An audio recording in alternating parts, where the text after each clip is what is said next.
À la une de l'actualité ce soir, l'Assemblée nationale débarrasse la loi sur la Haute Cour de justice de toutes ses irrégularités et inconformités. La révision de la loi est intervenue ce mardi. La révision qui renforce, selon le ministre de la Justice René Bagoro, les droits des citoyens. On l'entendra dans ce journal. Dans le journal également, bientôt 2 centrales solaires à Kaya et à Koudougou. Les travaux débutent d'ici à la fin de l'année. 2 centrales qui permettront au Burkina Faso de diversifier ses sources d'énergie. C'est la Banque mondiale qui accompagne le projet. Mais comment ce mix énergétique va se déployer sur le terrain? On en parle dans cette édition. Dans cette édition également, à l'étranger, la Corée du Nord a tiré un nouveau missile balistique ce mardi, le jour de la fête nationale américaine. Un tir qui ne manque pas de susciter de vives réactions, notamment du président américain Donald Trump qui s'en remet à Pékin pour mettre fin à cette absurdité une bonne fois pour toutes. Le missile tiré ce mardi, selon les experts, peut atteindre l'Alaska. Et puis invité de ce journal, hier à l'Assemblée nationale, les députés ont adopté la loi portant allègement des conditions sur les PPP au Burkina. Pour le gouvernement, c'est un cursus pour aller vite et bien. Nous recevons le ministre en charge de l'économie et des finances, Adizatou Koulibaly, est notre invité. Mesdames, Messieurs, bonsoir et ravi de vous retrouver. Mais d'abord, avant de développer ces titres, le président du Faso est à Addis Abeba pour le 29e sommet de l'Union africaine. Un sommet qui vient de s'achever ce mardi.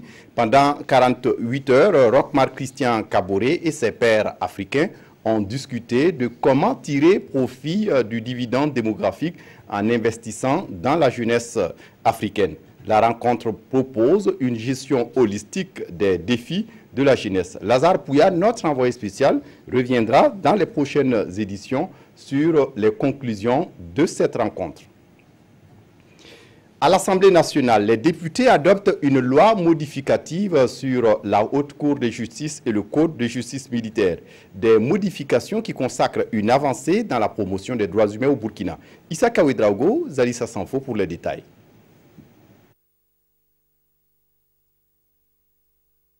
Les lois et procédures applicables devant la Haute Cour de justice, désormais débarrassées de toutes les irrégularités et autres inconformités. Le projet de loi modifié est ici adopté par les députés à 99 voix pour et 11 abstentions. Rien de ce qui est inscrit dans ce texte ne consiste à réduire un droit des citoyens. Au contraire, ça a consisté à renforcer. Ça peut être insuffisant, mais au moins son objectif c'est de renforcer. Et vous verrez que soit c'est pour permettre aux justiciables, aux victimes de pouvoir être présents, soit c'est pour permettre aux personnes qui sont accusées de pouvoir avoir suffisamment de garanties. Autre loi sur la justice, même sort. La loi sur le code militaire est elle aussi désormais saine et adoptée par les députés. Au niveau de l'instruction, il y avait l'appel, mais en matière de jugement, il n'y avait pas l'appel. Donc ça a été mis.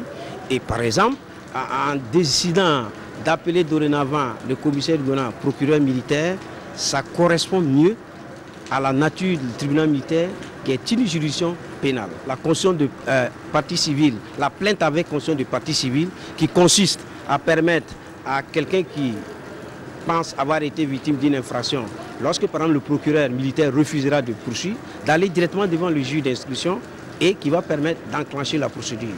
Et il y a une innovation notable qu'il faut relever aussi au niveau surtout du tribunal militaire, c'est que dorénavant, ce n'est plus le ministre de la Défense qui va donner l'ordre de poursuite, mais le procureur militaire qui, comme le procureur civil, aura vraiment toute initiative pour engager les procédures qui suivent.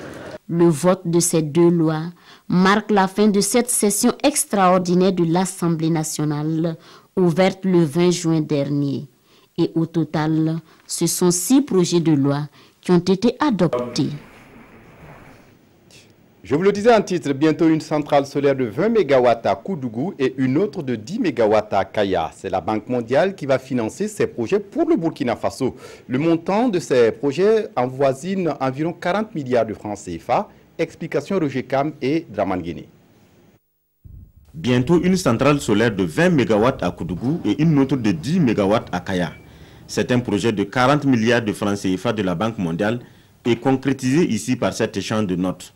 La construction de ces centrales constitue un volet de financement destiné à accompagner le projet d'appui au secteur de l'électricité. Et surtout permettre également de renforcer le réseau pour pouvoir l'adapter et le préparer à la réception donc, de l'énergie solaire.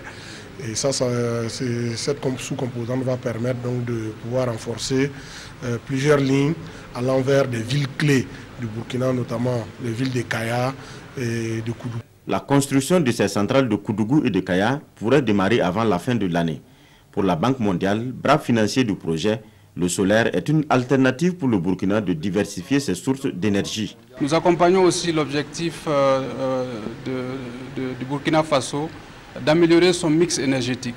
Aujourd'hui, il dépend beaucoup des énergies fossiles qui sont importées et qui coûtent extrêmement cher. Ce pays est doté de solaire, donc cet objectif d'énergie mixte vise donc à accroître la part du solaire dans la production énergétique du Burkina Faso. Le projet d'appui au secteur de l'électricité avait déjà bénéficié de la Banque mondiale de 2 financements d'un montant total de 42,5 milliards de francs CFA. Et ce présent accord porte à 82,5 milliards de francs CFA l'accompagnement de la Banque mondiale à la mise en œuvre de la politique gouvernementale en matière d'électricité. L'ONG Diaconia reçoit du soutien pour le financement de son initiative Présimètre, sa plateforme de veille citoyenne pour l'imputabilité politique et la redevabilité socio-économique. C'est l'Union européenne qui met à sa disposition environ 1,5 milliard de francs CFA. Les deux structures viennent de signer ce matin une convention à ce propos. Des détails avec Alidou Badini et Maïmouna Traoré. L'Union européenne soutient Diaconia et ses partenaires dans la mise en œuvre du programme Présimètre, cette plateforme de veille citoyenne pour l'imputabilité politique et la redevabilité socio-économique. Elle met ainsi à leur disposition 1,3 milliard de francs CFA pour financer le programme. L'Union européenne a souhaité, sur la base de l'expérience réussie à plusieurs au moment des élections, avec notamment la CODEL, renouveler un exercice après les élections, qui prolonge un petit peu cet esprit de dialogue avec la société civile. Un financement qui permettra à Diaconia de renforcer les capacités des organisations de la société civile et à les rendre plus aptes à assurer la pratique continue du suivi citoyen. Dans un premier temps, il s'agira de mener des actions d'information, de formation et de mise en synergie et en réseau des organisations de la société civile. Il y aura dans un second temps des actions d'interpellation citoyenne avec des dialogues entre les autorités et les citoyens. À un troisième niveau, il y aura des actions de plaidoyer, d'influence des politiques publiques. Et là, le défi sera d'institutionnaliser la participation des organisations de la société civile dans les cadres de dialogue, dans le suivi du PNDES, afin que les Burkinabés s'assurent que la trajectoire du Burkina nouveau est une trajectoire cohérente avec le citoyen au cœur de la gouvernance démocratique. La composante du programme, objet de cette signature de convention, s'étend sur la période du 4 juillet 2017 au 30 juin 2021. Les partenaires de mise en œuvre sont l'Institut Free Afrique, l'Association Monde Rural et la CODEL. Et puis je le disais en titre, hier à l'Assemblée nationale, les députés ont adopté la loi portant allègement des conditions sur le partenariat public-privé au Burkina. Pour en parler, je reçois le ministre de l'Économie, des Finances et du Développement, Madame Adizatou Rosine Koulibaly. Bonsoir. Bonsoir. Merci de venir répondre à nos questions. On l'a dit, pour le gouvernement burkinabé, c'est un cutus pour aller vite et bien dans la réalisation de vos projets. Effectivement, merci pour l'occasion que vous me donnez. Je voudrais d'abord remercier l'Assemblée nationale, les honorables députés qui nous ont fait confiance parce que la loi a été effectivement votée hier. Et je voudrais ici préciser que c'est effectivement vite et bien. Vite et bien en ce sens que nous nous sommes rendus compte que les délais étaient particulièrement longs en matière de contractualisation pour la commande publique, pour la procédure normale, mais surtout en matière de PPP. Figurez-vous que dans ce pays, nous n'avons eu le premier PPP que récemment, celui qu'on a signé pour le projet Windiga. Nous nous sommes rendus compte que c'était une modalité qui se fait dans d'autres pays, que nous pourrions explorer pour pouvoir réaliser certaines infrastructures dans les délais. Je prends un exemple. Là, par exemple, nous payons 5 milliards de loyers par an. le gouvernement a le choix de dire économisons 5 milliards chaque année si on veut construire un bâtiment de 50 milliards, en 10 ans nous allons le construire, ou dire lorsque nous avons un opérateur économique qui dit qu'il a les ressources financières, qui dit qu'il a les capacités techniques, qui peut donc investir et nous faire payer le loyer pour qu'à la fin le bâtiment nous appartienne, on a quelque chose vite fait et bien fait parce que c'est des capacités financières et techniques que le privé apporte. Et donc il n'y a pas d'endettement en tant que tel, puisque cela soulage le budget de l'État. Nous n'allons pas aller emprunter sur le marché pour réaliser cette infrastructure-là. Ce qui est indexé également dans cette loi par les opposants, c'est le principe du gré à gré pour la passation des marchés. Et est-ce qu'il n'y a pas lieu de clarification à ce niveau? Bon, je pourrais d'ailleurs dire que l'annonce a été faite depuis plus d'1 an.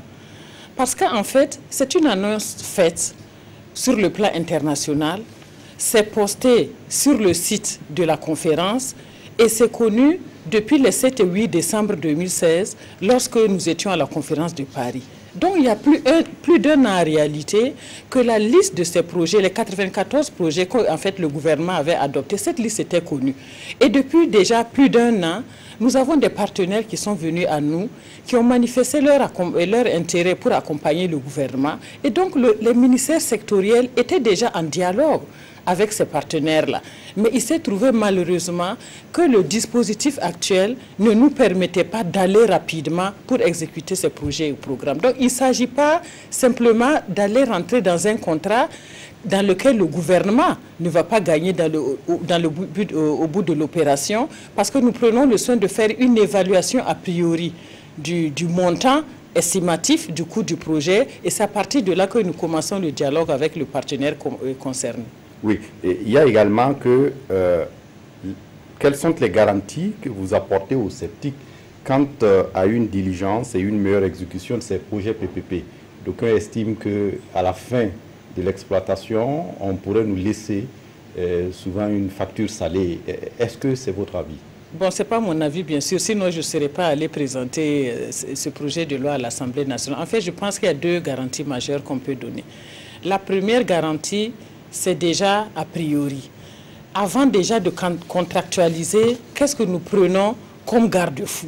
C'est-à-dire une évaluation déjà du coût, que nous nous assurions que nous avons des prix de référence, des infrastructures similaires, à quel coût cela peut être fait, est-ce que nous avons une liste de prix de référence, etc. Donc nous avons des éléments de comparaison. Les ministères techniques rentrent en discussion avec le partenaire pour s'assurer que c'est la meilleure offre qu'ils ont. 3 et 4e, nous-mêmes au niveau du ministère en charge des finances, nous prenons le soin de mettre en place un comité qui va pluridisciplinaire, puisque nous avons même prévu d'avoir des représentants de la société civile, du secteur privé, ceux chargés de la dette publique, etc. Donc nous allons avoir un pool de techniciens qui pourront donc nous conseiller sur la validité, la valeur du contrat. Et mieux, dans le cas par exemple de Windiga, nous avons fait appel à la Société financière internationale de la Banque mondiale, qui est spécialisée dans le secteur privé, qui a mis à notre disposition un expert pour nous conseiller. Donc, en cas de besoin, nous pouvons même faire appel à une expertise. Donc, ça, c'est a priori. Maintenant, a posteriori, cela veut dire quoi? Comment nous nous assurons que le travail est bien fait? Bien sûr, c'est en ce moment que nous avons dit les corps de contrôle peuvent intervenir pour nous assurer à travers des audits que les travaux ont été réalisés dans les règles de l'art. Je pense quand même que ça, c'est un certain nombre de garde-fous que le gouvernement a eu à prendre. C'est normal qu'il y ait des personnes qui soient inquiètes parce que c'est nouveau, c'est une modalité nouvelle qui est utilisée dans certains pays, mais pas encore au niveau du Burkina Faso. Donc c'est pour cela que nous avons voulu nous entourer de toutes les garanties possibles pour nous assurer que ce sera vraiment des contrats qui vont être réalisés dans le bénéfice vraiment des populations qui attendent beaucoup du plan national de développement économique et social. Merci à vous, Madame Koulibaly, d'être venue nous donner tous ces éclairages sur le PPP et la loi portant allègement de ce nouveau concept qu'on veut expérimenter au Burkina. Merci pour votre disponibilité. Merci. Et pour la suite du journal, Michel Kafando, ancien président du Burkina, a été nommé au mois de mai dernier par le secrétaire général de l'ONU comme envoyé spécial de l'ONU au Burundi pour aider la médiation entre le pouvoir et l'opposition et à retrouver la paix dans ce pays. Et depuis cette nomination, Michel Kafando a pu rencontrer pour la première fois le président burundais le 29 juin dernier. Le gouvernement burundais a profité de cette première visite protocolaire pour le mettre en garde contre toute accointance avec l'opposition en exilé. Depuis quelques jours, l'opinion internationale s'interroge sur ce qui se passe actuellement entre l'envoyé spécial de l'ONU et le Burundi. Nos envoyés spéciaux à Addis Ababa, en Éthiopie, Salif Belem et Lazare Pouya, ont pu le rencontrer pour nous. Michel Kafando réagit. Nommé en mai dernier par le secrétaire général de l'ONU Antonio Guterres comme envoyé spécial au Burundi, Michel Kafando a pu prendre contact avec le président burundais Pierre Nkurunziza le 29 juin dernier. Dès cette première prise de contact, le porte-parole du gouvernement burundais le met en garde contre toute accointance avec l'opposition en exil. Qu'en est-il exactement? Je vais vous rassurer quant à l'entretien que j'ai eu avec le président Nkurunziza. 1 heure durant, nous avons eu à échanger en tête-à-tête. Et j'ai cru avoir compris que le président était sensible à la mission que je suis chargé d'accomplir, j'ai été chargé d'accomplir. En tout cas, c'est un entretien qui s'est déroulé de façon franche. Et j'ai été étonné par la suite d'entendre que le porte-parole du chef de l'État aurait mis en garde l'envoyé spécial. En tout cas, je n'ai pas pu comprendre quand j'ai discuté avec le chef de l'État, qu'il y avait un problème de mise en garde. Et de façon générale, je pense que la mission se poursuit dans de bonnes perspectives. Parce qu'avec le Burundi, j'ai eu à rencontrer à Dar es Salaam le président Kapa, l'ancien président de Tanzanie, qui est, comme vous le savez, chargé de la facilitation. Et avec lui, nous avons échangé. Il m'a donné quand même les informations, toutes récentes informations sur le travail qu'il fait, notamment le dialogue, le rapprochement qu'il essaie d'opérer entre le gouvernement et l'opposition. Saïd Djinit, Abdoulaye Batili et Jamal Benomar avaient été tous récusés par le pouvoir burundais. Michel Kafando a remplacé Jamal Benomar. Ancien président du Burkina Faso, Michel Kafando est un homme d'expérience qui croit fermement réussir sa nouvelle mission. On ne peut jamais jurer du succès d'une entreprise comme celle-là parce que c'est quand même une crise interne. Mais je dois dire que la disponibilité dont le gouvernement burundais a fait preuve à mon égard en tant que nouvel envoyé spécial, les discussions que j'ai eues avec le président Kapa, de façon générale, les entretiens que j'ai par-ci par-là, me disent que peut-être nous pouvons espérer. Moi, je m'y emploierai à relever les défis, à faire ce qu'on m'a demandé de faire, toujours dans l'esprit d'aider un pays frère, un pays africain à régler ses propres problèmes. En attendant, Michel Kafando est à ce 29e sommet de l'Union africaine à Addis Abeba où il multiplie des contacts, l'objectif étant de réussir sa mission et réconcilier les fils et les filles du Burundi. Retour au Burkina Faso et direction Bobo Dioulasso, à Bobo Dioulasso, où le ministre du Commerce descend dans l'arène de contrôle des prix et de la qualité des produits de grande consommation. Stéphane Sanou a dirigé également l'opération de destruction d'une quantité de produits contrefaits et avariés. Siriki Milogo, sur place à Bobo Dioulasso. Le ministre du Commerce, de l'Industrie et de l'Artisanat à la boulangerie-pâtisserie et dans des alimentations de SIA. Ce visiteur du jour n'est pas venu acheter du pain, encore moins faire des courses. Il est là dans le cadre d'une visite de routine et de contrôle. Nous faisons le contrôle sur place et sur pièce. Et ça nous permet donc de vérifier les produits de grande consommation, tant au niveau donc, des prix qui doivent être affichés, qu'au niveau donc, de la qualité et puis du poids, ce qu'on appelle la métrologie. Après la visite des étalages suivis de questions d'éclairage, direction sur le site d'enfouissement et d'incinération. Ici, le ministre du Commerce procède à la destruction d'un important lot de produits périmés, fraudés ou contrefaits. Ça concerne une gamme variée quand même de produits, autour de 80 par là. 80. Il y a les piles, il y a les pneus, il y a bien d'autres produits de grande consommation. Et bon, voilà, environ 80. C'est les produits fraudés et les produits périmés, qui sont donc les produits qui sont impropres à la consommation. Donc on a saisi. Et comme ce matin aussi, vous avez vu qu'on en a saisi aussi. Donc ça va passer ici aussi à l'enfouissement.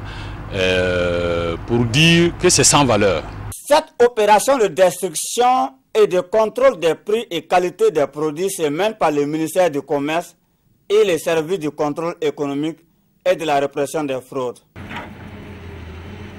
La CEDEAO conduit un important programme dans les pays membres sur la gouvernance des filières rizicoles, un programme qui doit prendre fin en août prochain. Ce matin à Ouagadougou, l'institution sous-régionale a réuni acteurs de mise en œuvre et partenaires pour le bilan. Nathalie Sawadgo. L'analyse des chaînes de valeur et de l'environnement politique et institutionnel, la construction d'une vision régionale partagée sur le développement des chaînes de valeur de riz locales, ce sont entre autres les résultats du projet Organisation paysanne comme acteur clé dans une bonne gouvernance des filières rizicoles au niveau national et régional en Afrique de l'Ouest. Et ces acteurs de la mise en œuvre réunis ici à Ouagadougou veulent échanger ensemble sur les bonnes pratiques de plaidoyer et de bonne gouvernance qui ont été réalisées tout au long de la mise en œuvre du projet. Les acquis majeurs, c'est surtout cette espèce d'influence que les producteurs, les organisations de producteurs et les plateformes nationales ont eu dans le fait d'influencer les politiques agricoles dans les pays où nous intervenons. Ça, pour nous, c'est vraiment très très important ce changement structurel dans les pays dans lesquels nous intervenons. Pour le président du cadre régional des organisations de producteurs, l'Afrique de l'Ouest est la plus grande région importatrice du riz au monde, avec une consommation de 20% des volumes échangés sur le marché mondial. C'est pratiquement l'Afrique de l'Ouest qui finance la riziculture en Asie. Chaque année, c'est 5 milliards d'euros qui servent à importer. Nous garantissons un marché pour les gens, alors que nous avons toutes les potentialités. Donc cela nous a quand même confirmé le fait qu'il n'y a pas d'agriculture sans soutien. Le projet Organisation paysanne comme acteur clé dans une bonne gouvernance des filières rizicoles est appuyé par l'Union européenne à hauteur de près d'1 milliard de francs CFA. Il intervient dans 5 pays que sont le Mali, le Niger, le Sénégal, le Bénin et bien entendu du Burkina Faso. On reste à Ouagadougou où les volontaires de la CEDEAO tiennent leur premier forum annuel. Il s'agit pour ces volontaires de mettre en place un cadre de concertation et d'échange entre agents de volontariat de la sous-région. Zoubavier David Abiré. Ils sont au total 9 volontaires issus des pays de la CEDEAO à s'engager pour la paix et le développement de l'Afrique de l'Ouest. Leur prestation de serment a lieu ce mardi 4 juillet 2017 à Ouagadougou. Avec des profils variés, ces volontaires interviendront dans différents domaines. C'est dans le secteur de l'éducation, de la santé et jeunesse. Mais au-delà, maintenant nous avons aussi des volontaires dans le secteur de suivi-évaluation, de l'administration, de la communication. Le programme des volontaires de la CEDEAO indique qu'au fil des années, l'action volontaire prend de l'ampleur et contribue au développement des États. Il apporte de lui-même, au lieu d'attendre à ce que qu'est-ce qu'on fait pour moi, qu'est-ce que mes États font pour moi. D'abord, sa première question, qu'est-ce que je fais d'abord pour mon État, pour que ensuite mon État s'engage à faire quelque chose pour moi. Ce forum, au dit du directeur du Centre de développement de la jeunesse et des sports de la CEDEAO, est un cadre adéquat pour réfléchir sur les actions futures des agences de volontariat. Ce cadre permettra à la CEDEAO de jouer pleinement son rôle pour coordonner l'action volontariat au niveau régional et suivre le développement de l'action volontariat dans les États membres de la communauté. Le programme de volontaires de la CEDEAO a été lancé officiellement le 26 mars 2010. Actuellement, le programme couvre 4 pays, notamment le Libéria, la Guinée, la Sierra Leone et la Guinée-Bissau pour la phase pilote. Le programme sera étendu éventuellement à tous les États membres de la CEDEAO. Autre actualité dans ce journal, le ministère de la Jeunesse veut voir clair dans les ressources transférées aux collectivités locales pour la réalisation d'infrastructures comme les centres d'écoute pour jeunes. Ce 3 juillet à Tinkodogo, il était en conclave avec les responsables communaux sur le sujet. Les détails avec Adama Guiti et Ismaël Sirima. Le transfert de compétences aux collectivités locales au cœur de cette rencontre de 24 heures. Les responsables communaux des régions de l'Est, du centre-Est et du centre-Sud, ainsi que ceux du ministère de la Jeunesse, discutent de la gestion des ressources accordées à la jeunesse. Une occasion choisie pour aplanir les différences rencontrées sur le terrain.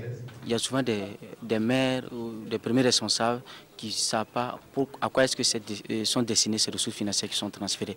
Ou souvent le personnel qu'on met à la disposition, comment est-ce que ce personnel doit être utilisé pour que vraiment ils puissent mettre en exergue leur talent. À cette rencontre, les participants statuent aussi sur certains aspects du transfert de compétences aux collectivités locales. En matière de jeunesse, il y a le transfert des ressources financières, comme on l'a dit. Il y a également le transfert des ressources humaines, si je peux le dire ainsi, qui sont concernées dans ce dit transfert-là. Et également les infrastructures de jeunesse, parce que le ministère, depuis 2008, a mis en place un programme de construction des centres d'écoute et de dialogue pour jeunes, qui sont des infrastructures de jeunesse. Donc ces infrastructures de jeunesse également sont transférées au niveau des communes pour que les communes puissent voir la gestion et même la construction. Concernant le transfert des ressources financières aux 45 communes urbaines du Burkina, le ministère en charge de la jeunesse dit être à jour. À l'étranger, la Corée du Nord a tiré un nouveau missile balistique ce mardi, le jour de la fête nationale américaine. Un tir qui ne manque pas de susciter une vive réaction du président américain Donald Trump, qui s'en remet à Pékin pour mettre fin à cette absurdité, une bonne fois pour toutes. Inquiétude et colère mardi matin après l'annonce officielle par la télé nord-coréenne d'un nouveau tir de missile balistique intercontinental. Ce nouvel essai, le jour de la fête nationale américaine, fait suite à une longue série de tirs de missiles en violation de nombreuses résolutions internationales. Mardi matin, Donald Trump a demandé à la Chine de mettre fin une bonne fois pour toutes aux agissements de Pyongyang. Le missile testé mardi aurait parcouru une distance de 933 km. Selon des experts américains, l'engin serait désormais en mesure d'atteindre l'Alaska. La Corée du Nord justifie le développement de son arsenal nucléaire au prétexte que 28 000 soldats américains stationnés en Corée du Sud seraient prêts à envahir le nord de la péninsule. Et puis on referme ce journal avec la revue de presse des quotidiennes ce mardi, revue de presse signée Abdourahmane Zongo. Sans surprise, titre aujourd'hui au Faso, les honorables de la majorité ont donné leur feu vert en adoptant la loi des marchés de gré à gré, le PPP, partenariat public-privé. Une loi qui, pour les votants, rapporte Sidoya, va contribuer à booster le développement au Burkina Faso. Et Salifou Diallo de renchérir chez notre confrère de l'Obs. Nous n'allons pas dire qu'il y a risque de corruption pour ne pas construire des écoles ou des dispensaires. Les opposants, poursuit le président de l'Assemblée nationale, veulent duper le peuple. En effet, commente notre confrère de l'Obs, à l'exception de deux des leurs, les députés de l'opposition ont claqué la porte au motif de ne pas être complices d'une décision qui d'office fait office selon eux de légalisation de la corruption. Le Premier ministre à distance depuis Koubri indiquait aux opposants qu'il n'était pas encore tard de se reconvertir en Ronaldo ou en Messi. Paul Kabacheba, autrement dit, révèle le journal Le Quotidien, répondait à l'opposition et de la sorte avant le vote de la loi, je cite, « Ceux qui veulent nous distraire n'ont qu'à aller jouer au football », tandis que l'Express du Faso sur le même sujet lance la réflexion suivante. Quand on est au pouvoir, on ne se comporte plus comme dans la rue. Autre actualité, l'animateur Ahmed Kossa, désormais gros caillou dans les chaussures des musiciens hooligans. Suite à son agression, la grande famille des médias et animateurs, constate l'Obs, décide le boycott jusqu'à nouvel ordre de toute activité des artistes impliqués, tout comme de leur association dénommée Cora BF. Voilà, c'est tout pour ce journal. Merci de votre attention. Très bonne suite de programmes sur la RTB. Au revoir.